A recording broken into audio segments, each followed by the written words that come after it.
donsenvenezuela.com. Amaneceres. El comienzo de nuevas historias.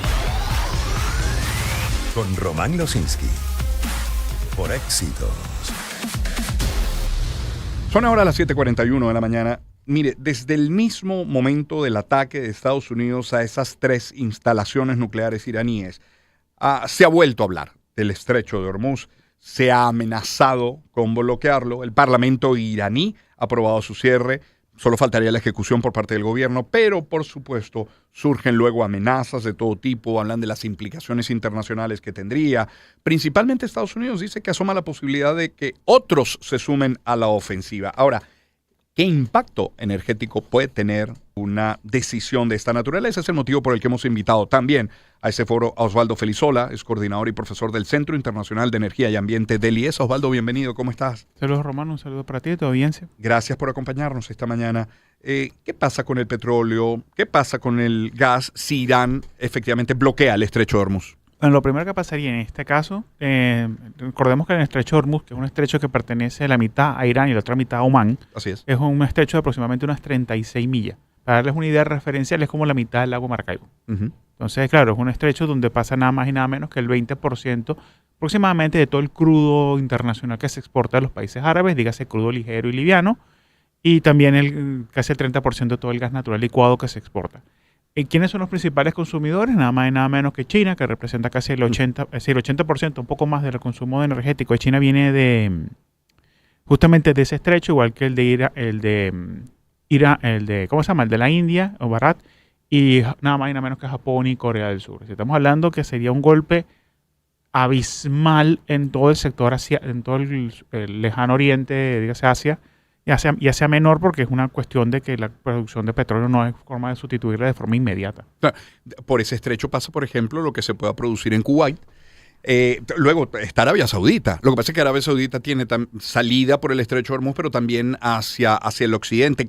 ¿Dónde están las plantas? Es la pregunta. El problema es que todo el crudo de Arabia Saudita está en la región allí, al este. Entiéndase una cuestión, por eso es que existe el gobierno de Arabia Saudita. Todo el petróleo se encuentra en la zona, para que darles una idea del contexto, eso es un desierto como esa arena y de piedra, no hay ni venado, no hay chivo. Entonces, claro, por eso es que todo el petróleo se saca de esa zona, por eso es que Qatar, por eso es que Abu Dhabi, por eso es que Dubái, todos esos países tienen gas y petróleo, porque toda esa cuenca, que es el mar Arábico, está llena de crudo y gas. Por eso es que se produce el gas ahí, por eso es que Kuwait, Irán, todos tienen crudos cercanos allí. Ninguno, muy pocos de ellos tienen muy lejos de la frontera. El único es Irán, que irónicamente también tiene un poquito de crudo hacia el norte, que es la región del mar Caspio. Claro. Ahora, desde mi mayor ingenuidad y desconocimiento, ¿no ha tenido en todos estos años la oportunidad, la posibilidad Arabia Saudita de construir un oleoducto que lleve ese crudo hasta la otra ribera? Hacia el Mar Rojo. En ese caso sí lo han intentado hacer. De hecho, ya existe uno, lo que pasa es que es muy pequeño para la producción de Arabia Saudita. Recordemos que tienen capacidad para producir más de 10 millones de barriles y a menos de 500.000 barriles se puede mover a través de ese tubo. ¿Qué es lo que pasa? Esa es la zona civilizada, urbanizada de Arabia Saudita, que de paso tiene un tema religioso importante porque está nada más y nada menos que la Meca. La Meca. Entonces, una cuestión, déjame lanzar un tubo justamente en el territorio más sagrado para los amigos musulmanes. No, pues, entonces se han visto fuertemente condicionados a tener que explotar esa área. De hecho, una de las cosas que ha hecho la Casa Saudita es que justamente fomentar la construcción de viviendas y toda una infraestructura en la región oriental de Arabia Saudita para poder poblarla, para poder mejorar las condiciones y buscar opciones de Osvaldo, la semana pasada conversamos y te decía yo que había leído declaraciones del vicepresidente iraquí y decía que el petróleo perfectamente podía subir hasta los 200, incluso los $300 por barril. ¿Es que estaba anticipando esta posibilidad, la del cierre del estrecho? Evidentemente tenía mucha mejor información de la que manejábamos, ¿no? Todos los demás, o probablemente, inclusive hasta mejor más. Visión, ¿no? También puede ser, imagino que con la experiencia en ese territorio se ve que la situación puede escalar a estos niveles. De momento, la situación ahorita, vemos el barril de petróleo que está alrededor de los $75 el barril para el caso del crudo de West Texas International, el $77 para el crudo Brent. Pareciera darnos a entender que el mercado no espera que se cierre el estrecho de Hormuz, o si se cierra será solamente la parte iraní, no la parte de Omán. O sea, no se espera que el gobierno de Teherán bloquee completamente el canal. Entendamos que también en este momento hay 2 portaaviones norteamericanos dentro del mar Arábico, 2 en el Mediterráneo, 2 en el Mar Rojo, y 2 en, ¿cómo se llama? En el Índico. Así estamos hablando que prácticamente toda esa región está como que en caso de situación le estaría dando una luz verde al gobierno de Estados Unidos a tomar alguna decisión si la llegase a tomar. Por eso es que parecía que el mercado está consciente de eso. Uno de los temas que no pasó el fin de semana o pasó de una forma muy inadvertida fue una posición de China. Es decir, cuál es la posición que toma el partido chino con respecto a esta situación que se está presentando en Irán. Si esta escalamiento, se sabe que hay unas discusiones dentro del gobierno de Teherán y el gobierno de Shanghái, justamente para tratar de llegar a un acuerdo, porque de hecho hasta el presidente Donald Trump estaba hablando con el presidente. Pidió a China que intercediera. Es que China es el principal consumidor de ese crudo, es decir, el principal afectado en el caso de cerrar el estrecho de Hormuz no a los Estados Unidos, sería directamente China, la primera economía del mundo. Si estamos y luego India también afectado, ¿no? Que es la cuarta economía del mundo, Japón, que es la tercera. Si estamos hablando que de los 5 grandes economías, prácticamente 3 de ellas estarían afectadas. Solamente Estados Unidos y Alemania no se verían afectadas de forma directa. Pueden hacer estas conversaciones bilaterales o multilaterales mucho más de lo que puede hacer, por ejemplo, la OPEP. Por supuesto que sí. De hecho, la OPEP está ahorita en una posición básicamente que, bueno, aumentar producción lo más posible. De hecho, ayer se veían los esquemas de los barcos que estaban atravesando, era tratar de pasar lo más rápido posible por el estrecho. Para darles una idea, se está tratando de hacer en caso de que la situación escalara y evidentemente hay una cantidad de crudo que está circulando ahorita por el, ¿cómo se llama? Por el Océano Índico, ya básicamente preparándose para la situación. Entonces, ahorita la OPEP la posición que tiene es que no debe producir la mayor cantidad de crudo, esperar que la situación no escale más allá de lo que está ahorita, por lo menos, y si escala en el territorio político, más no en el territorio petrolero energético. Porque además, Osvaldo, si aumentan los precios del petróleo, porque la demanda se mantiene, pero la oferta cae, ¿qué suele decir la OPEP? Aumentemos la producción para tratar de contener esa subida. ¿Quiénes pueden aumentar la producción? Arabia Saudita. ¿Por dónde pasa el petróleo? Por el estrecho de Hormuz. Qué situación tan compleja, ¿no? Exactamente. Entonces aquí, claro, entendamos que no es la primera vez que pasa esto en el Medio Oriente. Ya han tenido conflictos, de hecho, todos los años. Y Venezuela siempre ha sido uno de los que más ha ganado cuando pasan estas situaciones, porque el crudo venezolano, evidentemente, podría aumentar producción hasta los más altos niveles. También entendamos que la OPEP ya no representa lo que representaba, por ejemplo, en los 60 y 70, que era casi el 60% de todo el crudo del mundo. Ahorita representamos un poquito más del 20%. ¿Eso podría de alguna manera facilitar licencias, concesiones, extensiones de licencias a Venezuela para seguir operando? ¿Para que Chevron, por ejemplo, siga operando? Uno esperaría que sí. En cierta medida, por esta situación, el gobierno de los Estados Unidos, en la Casa Blanca específicamente, debería de facilitar el tema de las licencias para aumentar la producción de crudo y evitar una escalada de los precios del petróleo. Específicamente porque, como les decía, Estados Unidos tiene el tema de que a pesar del hecho que es un gran productor de crudo, también es un gran consumidor de crudo. El tema está que dentro de los Estados Unidos, que ahorita es el principal productor de crudo del mundo, los estados rojos, dígase Texas, Oklahoma, son los estados que dependen más del petróleo. Entonces, una subida del precio del petróleo para ellos es maravilloso. Mientras que los estados azules, dígase California y Nueva York, serían los más afectados. Entonces, aquí viene el tema político interno de qué es lo que está pasando dentro de la política norteamericana.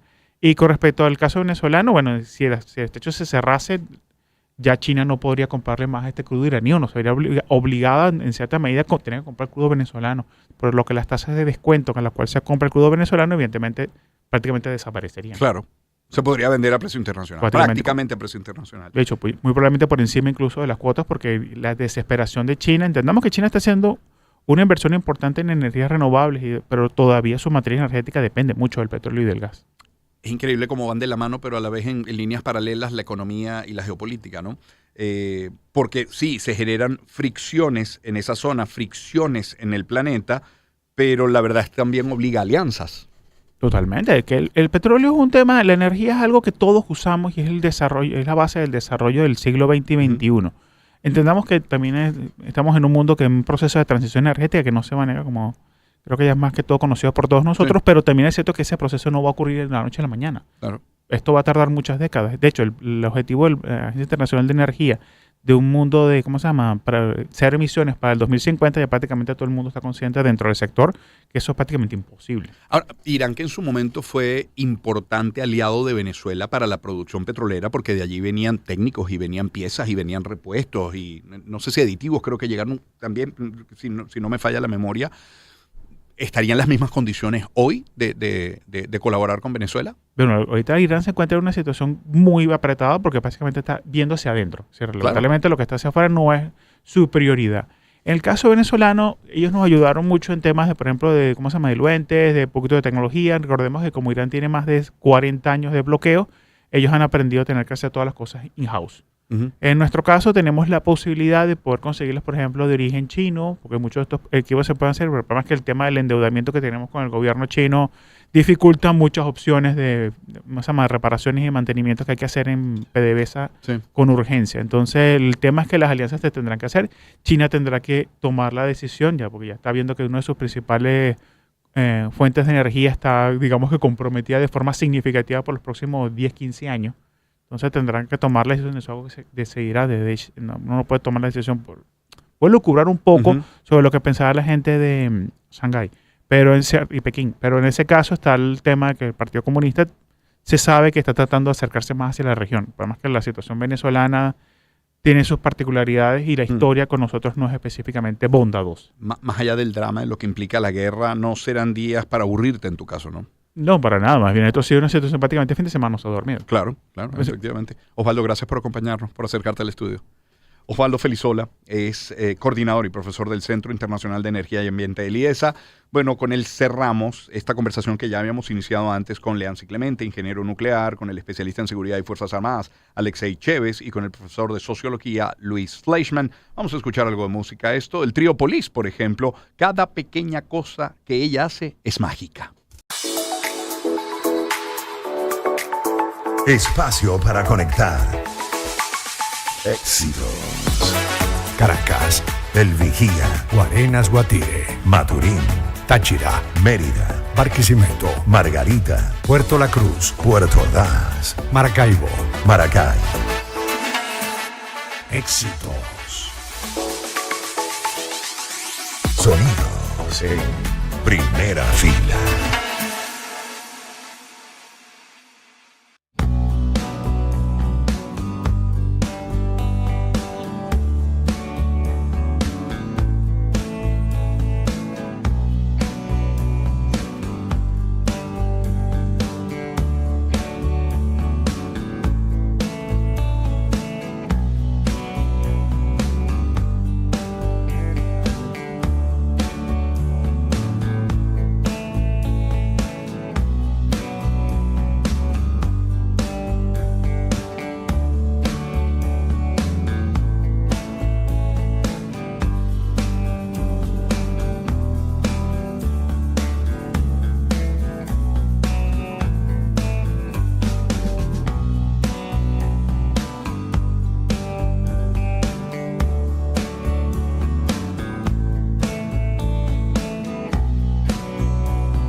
6 minutos de la mañana, gracias por acompañarnos en Éxitos. Es Police con Every Little Thing She Does is Magic, sonando en la señal de Éxitos. Cierro la pauta publicitaria que corresponde a esta hora, hablándoles de Fospuca. Cada día surgen retos, metas, nuevas razones para seguir trabajando por el país. Este 2025 es especial para Fospuca. Celebran 45 años comprometidos contigo. En cada calle limpia está el esfuerzo de un equipo que trabaja incansablemente